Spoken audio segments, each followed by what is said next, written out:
Hi friends, welcome to my YouTube channel the Aarti kitchen. તો આજે આપણે બનાવી રહ્યા છીએ ચટાકેદાર એવા સમોસા. તો સૌપ્રથમ આપણે એક કુકરમાં બટાકા લઈશું, પછી આપણે એને 3 વિસલ વગાડીશું અને બટેકા બાફીશું. પછી આપણે એક બાઉલમાં 300 ગ્રામ જેવો લોટ લઈશું મેંદાનો, અને પછી 1 ચમચો ચણાનો લોટ લઈશું. પછી 2 ચમચા આપણે ઘઉંનો લોટ લઈશું.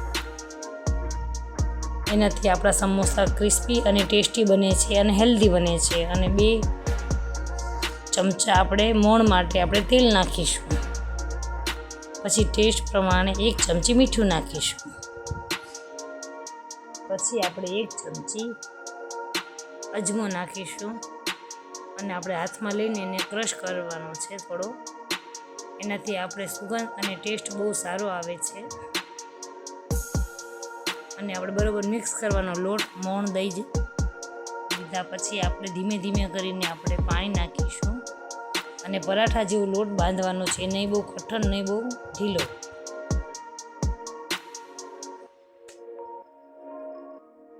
જોઈ શકો છો તમે, એક સરખો એવો લોટ બાંધી દીધો છે. અને પછી આપણે 6 થી 8 તીખી મરચી લેવાની છે અને 6 થી 8 કળી આપણે લસણની લઈશું અને એક આદુનો ટુકડો લઈશું. એને આપણે મિક્સરમાં ક્રશ કરી નાખીશું. અધકચરું ક્રશ કરવાનું છે. અને 1 ચમચી તલ, વરિયાળી અને જીરું નાખીશું. ઓપ્શનલ છે, જો તમારે ટેસ્ટ ભાવતો હોય તો નાખી શકો છો. અને 1 મુઠ્ઠી આપણે જેટલો આપણે પૌમાં નાખવાના છે બાઇન્ડિંગ માટે. જે આપણે પાણીમાં રહ્યું હોય તો સુસાઈ જાય ને માવો એક સરખો એવો સારો એવો બને. પછી ટેસ્ટ પ્રમાણે મીઠું અને પછી 1 ચમચી ગરમ મસાલો. અને પછી આપણે જે પેસ્ટ બનાવી હતી લસણ આદુની એ નાખીશું. એ બી ઓપ્શનલ છે, તમે 2 ચમચી નાખ્યું છે મેં, તમે વધારે ઓછું કરી શકો છો તમારા ટેસ્ટ પ્રમાણે. કોઈને આપણે કોથમીર નાખીશું. પછી આપણે અડધી ચમચી એવું મરચું નાખીશું, કારણ કે આપણે પેસ્ટ નાખી છે, ગરમ મસાલો નાખ્યો છે એટલે ટેસ્ટ પ્રમાણે નાખવાનું છે. અને અડધી ચમચી ધાણા જીરું નાખીશું.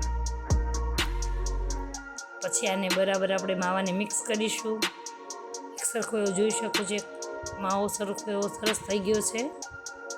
અને પછી આપણે લુઓ લઈને એને રોટલી વણીશું.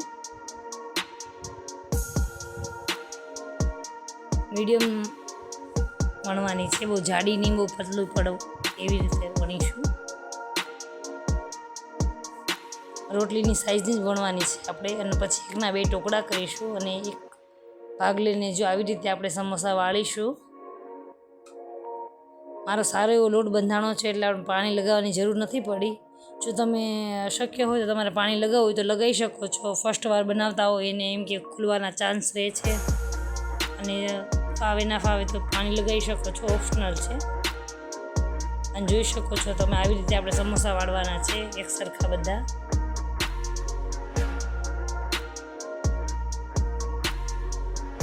તમને જે શેપ ગમે એ શેપ આપણે વાળી શકીએ છીએ. જોઈ શકો છો મારા સમોસા બધા વળાઈને તૈયાર થઈ ગયા છે ફ્રેન્ડ્સ.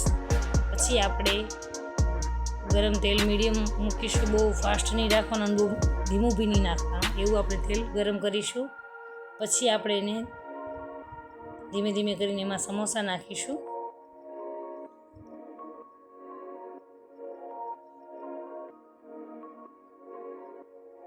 પછી લાઇટ બ્રાઉન કલરના થાય ત્યાં સુધી આપણે એને તળીશું.